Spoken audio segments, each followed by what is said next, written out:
박도령과 복덩이 아씨의 진정한 행복. 옛날 아주 먼 옛날 깊은 산골 마을에 박도령이라는 젊은이가 살고 있었습니다.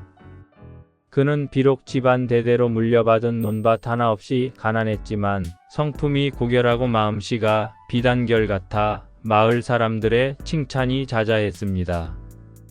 박도령은 매일 새벽부터 밤늦게까지 나무를 하고 약초를 캐어 팔며 근근히 살림을 이어갔지만 그의 얼굴에는 늘 온화한 미소가 떠나지 않았습니다. 그는 늘 언젠가 나에게도 복이 올 날이 있겠지 하고 믿으며 희망을 잃지 않았습니다. 무엇보다 박도령은 노모를 지극정성으로 모시는 효자였습니다. 홀로 계신 어머니의 건강을 살피고 끼니를 거르지 않도록 늘 애썼습니다. 그의 어머니 또한 마음씨가 넓고 인자하여 아들의 효성에 늘 고마워했습니다. 모자는 비록 가난했지만 서로를 의지하며 하루하루를 감사히 여겼습니다. 어느 몹시도 추운 겨울날이었습니다. 박도령이 땔감을 구하기 위해 산을 넘어가던 중 마을 어귀에 오래된 폐가 앞에서 희미한 흐느낌 소리를 들었습니다. 가까이 다가가 보니 세상에, 그곳에는 낡은 거적대기를 뒤집어 쓴 채 추위에 떨고 있는 젊은 여인이 있었습니다.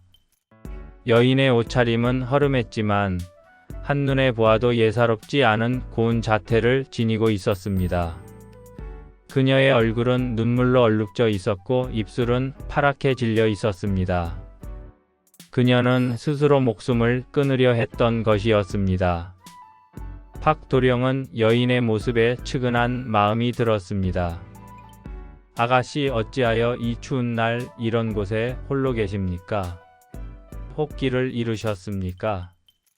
박도령의 따뜻한 말에 여인은 고개를 들었지만 아무 말도 하지 못하고 그저 눈물만 흘릴 뿐이었습니다. 여인의 얼굴에는 깊은 슬픔과 함께 설명할 수 없는 수치심 같은 것이 스쳐 지나갔습니다. 박도령은 더 이상 묻지 않고 자신의 품속에서 따뜻한 떡 한 조각을 꺼내 여인에게 건넸습니다. 이곳에 계속 계시면 얼어 죽을지도 모릅니다. 부디제 오두막으로 가시엄 몸이라도 녹이시지요. 비록 누추한 곳이지만 하룻밤 묵어갈 곳은 됩니다. 여인은 박도령의 따뜻한 마음에 감동한 듯 고개를 끄덕였습니다. 박도령은 여인을 조심스럽게 부축하여 자신의 초라한 오두막으로 향했습니다. 오두막은 작고 볼품없었지만 박도령의 따뜻한 온기가 가득했습니다. 박도령이 여인을 부축해 오두막에 도착하자 노모가 깜짝 놀라 달려 나왔습니다. 아이고 아들아, 이게 무슨 일이냐? 이 아가씨는 대체 누구기에 이리도 상하고 고생한 모습이냐? 박도령은 어머니에게 자초지종을 설명했습니다. 노모는 여인의 창백한 얼굴과 떨리는 몸을 보더니 눈물을 글썽였습니다. 아이고 불쌍한 것. 산다는 것이 얼마나 고통스러웠으면 일이 되었을까. 아들아, 어서 이 아가씨를 방으로 들이거라. 사람의 목숨은 하늘이 주신 것인데 어찌 이대로 둘 수 있겠느냐. 노모는 박도령과 함께 여인을 따뜻한 아랫목에 눕히고 자신의 낡은 옷을 찢어 그녀의 손목 상처를 감쌌습니다. 그리고는 직접 약초를 달여 여인에게 먹이고 이마에 젖은 수건을 갈아주며 밤새도록 지극정성으로 간호했습니다. 노모는 아들이 가져온 얼마 없는 약식마저 여인에게 아낌없이 내어주었습니다. 박도령 또한 어머니와 함께 여인의 곁을 지키며 간호에 힘썼습니다. 모자의 지극정성 덕분인지 여인의 얼굴은 조금씩 혈색이 돌아오는 듯 했습니다. 며칠이 지나 여인은 점차 기력을 회복했습니다. 그녀의 얼굴에는 전에 없던 생기가 돌기 시작했고 그 고운 자태는 더욱 빛을 발했습니다. 여인은 박도령과 노모의 따뜻한 마음에 깊은 감동을 받았습니다. 그녀가 알던 세상은 차갑고 냉혹한 곳이었는데 이 모자는 너무나도 달랐습니다. 노모는 여인의 고운 인품과 단아한 모습에 마음이 끌렸습니다. 며칠을 지켜본 노모는 박도령에게 조심스럽게 말했습니다. 아들아, 이 아가씨는 천성이 곱고 마음이 바르다. 비록 가진 것 없고 어디서 왔는지 모르는 몸이라 하나 이런 곱고 착한 아가씨를 다시 세상으로 내보낼 수는 없지 않겠느냐. 내가 이 아가씨를 구하고 이리도 지극정성으로 돌봤으니 이것 또한 하늘의 뜻이 아니겠느냐. 어미 생각으로는 이 아가씨를 내 아내로 삼는 것이 좋겠다.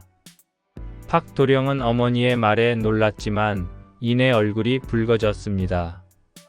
사실 그 역시 여인에게 깊은 정을 느끼고 있었기 때문입니다. 그는 노모의 현명한 뜻에 따르기로 했습니다. 박도령은 여인에게 자신의 마음을 고백했습니다. 아가씨, 비록 제가 가진 것은 보잘것없는 밭대기 하나뿐이지만 아가씨를 평생 아끼고 사랑하며 행복하게 해드리겠습니다. 부디 저의 아내가 되어 주십시오. 그리고 저희 어머니를 함께 모시고 살아가 주십시오. 여인은 박도령의 진심 어린 청혼에 눈물을 흘렸습니다. 그리고 노모의 따뜻한 눈빛에 감격하며 고개를 끄덕였습니다. 도령님, 어머님. 제가 버림받은 몸이라 하더라도 기꺼이 두 분을 모시고 살겠습니다. 그녀의 이름은 연화아씨였습니다. 그리하여 박도령과 연화아씨는 노모의 축복 아래 조촐하지만 따뜻한 혼례를 올렸습니다. 마을 사람들은 박도령이 어디서 데려왔는지 모를 아리따운 아씨를 아내로 맞이하자 처음에는 수군거렸습니다.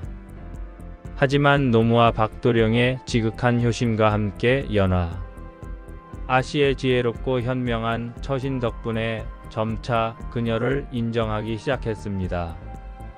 연화 아씨는 양반가 교수였지만 농사꾼의 아내로서 살림을 꾸리고 박도령의 밭일을 돕는 데 주저함이 없었습니다. 놀랍게도 연화 아씨가 박도령의 집으로 들어온 이후 박도령의 살림은 날마다 불어나기 시작했습니다. 그녀의 손길이 닿는 곳마다 신기하게도 복이 굴러들어왔습니다. 박도령의 밭은 연화 아씨의 조언 덕분에 전에 없이 풍년이 들었습니다. 그녀는 밭의 물기를 바꾸고 씨앗을 심는 시기를 조절했으며 병충해를 막는 방법을 알려주었습니다. 또한 그녀는 낡은 오두막을 깨끗이 정리하고 작은 텃밭을 가꾸어 채소를 길렀습니다. 연화 아씨의 현명한 살림 솜씨 덕분에 박도령의 집에는 늘 먹을 것이 풍족했고 더 이상 추위에 떨 일도 없었습니다. 박도령은 연화 아씨가 자신에게 온 이후로 매일매일이 꿈 같았습니다. 그는 아내와 어머니가 함께 가져온 복에 감사하며 그녀를 더욱 아끼고 사랑했습니다. 무엇보다 놀라운 일은 바로 이것이었습니다. 연화 아씨는 결혼한 지 채 1년이 되지 않아 처사아이를 낳았습니다.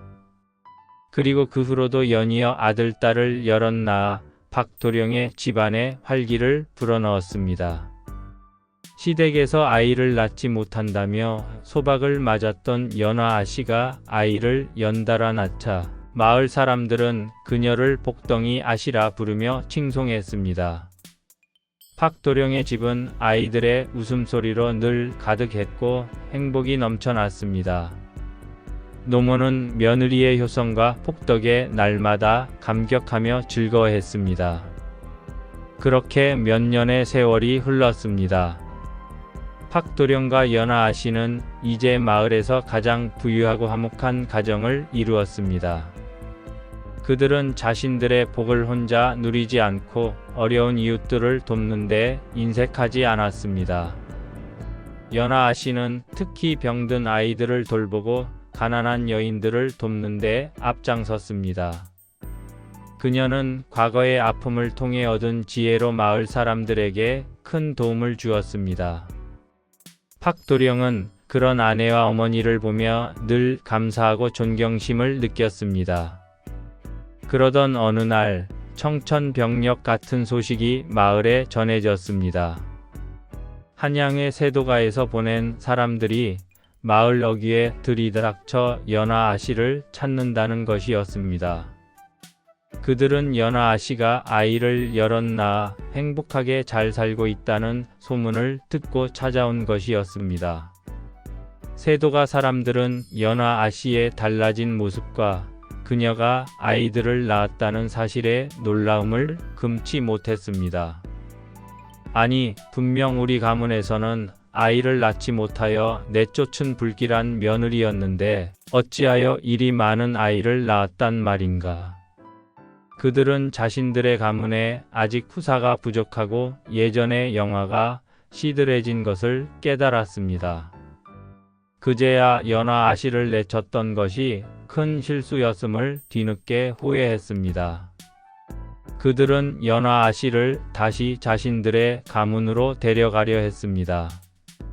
가문의 대를 이어야 할 뿐 아니라 연화 아씨가 가져온다는 복까지 되찾으려 했던 것입니다. 세도가의 높은 어른과 하인들이 박도령의 집으로 들이닥쳤습니다.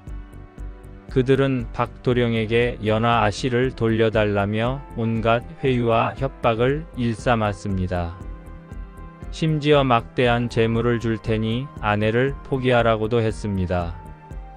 박도령의 노모 또한 그들의 기세에 잠시 놀랐으나 이내 아들의 곁에 굳건히 섰습니다.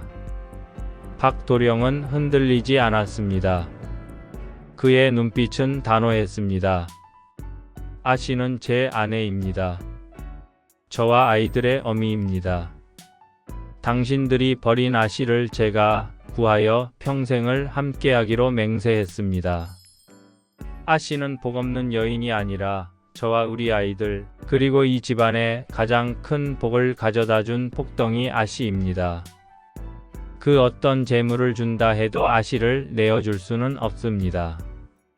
박도령의 단호한 태도에 세도가 사람들은 당황했습니다. 그들은 마지막으로 연화 아씨에게 물었습니다. 아가씨, 이제라도 본래의 명문가로 돌아오십시오. 다시 아씨의 지위와 부귀영화를 되찾으십시오. 연화 아씨는 차분하게 그들을 바라보았습니다. 그리고 박도령의 손을 잡고 노목게 인사했습니다. 저는 이미 이곳에서 저의 진정한 행복을 찾았습니다. 저는 박도령님과 어머님, 그리고 아이들의 곁에서 더할 나위 없이 행복합니다. 제가 아이를 낳지 못했던 것은 저의 부족함이 아니었습니다. 아마도 저를 버린 그 집안과는 인연이 닿지 않았던 것이겠지요. 진정한 복은 제가 아이를 낳은 것에 있는 것이 아니라 저를 조건 없이 사랑해주고 보듬어준 박도령님의 마음속에 있었습니다. 저는 이곳에서 제 복을 찾았습니다. 저를 찾아온 것이 아니라 이제는 당신들이 저에게 복을 구하는 듯하니 참으로 세상일 알 수 없습니다. 연화 아씨의 말에 세도가 사람들은 고개를 떨구었습니다. 그들은 자신들의 어리석음과 탐욕을 깨달았습니다.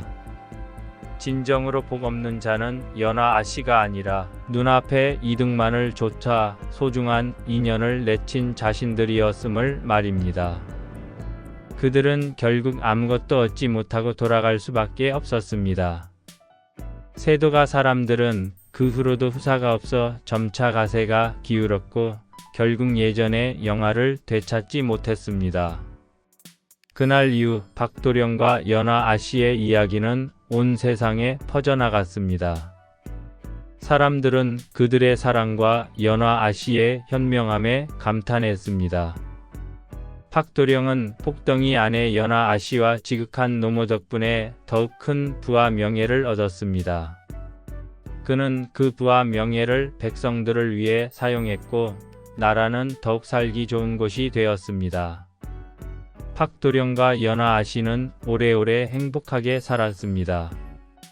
그들의 집은 늘 웃음소리와 행복이 가득했고 그들은 자신들이 받은 복을 주변과 나누는데 인색하지 않았습니다.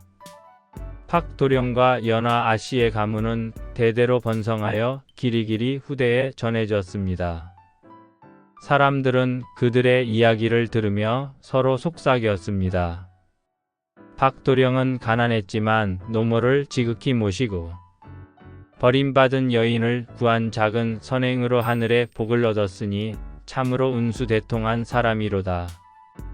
아이를 낳지 못한다며 소방맞고 쫓겨난 여인을 아내로 맞아 그 여인이 사실은 집안의 복을 가져오는 복덩이였으니 이런 기이하고도 아름다운 이야기가 또 있을까? 이 이야기처럼 우리는 때로 눈에 보이는 조건이나 세상의 편견 때문에 소중한 것을 놓치곤 합니다. 하지만 진정한 복은 외적인 조건이나 당장의 이득에 있는 것이 아닙니다. 어려움에 처한 이에게 베푸는 순수한 마음, 그리고 그 마음으로 맺어진 진실된 인연 속에 진정한 행복과 복이 숨겨져 있습니다. 진실된 마음은 때로는 상상 이상의 기적을 만들어내고 우리의 삶을 가장 값진 보물로 채워줄 수 있음을 이 이야기는 우리에게 조용히 일깨워 줍니다.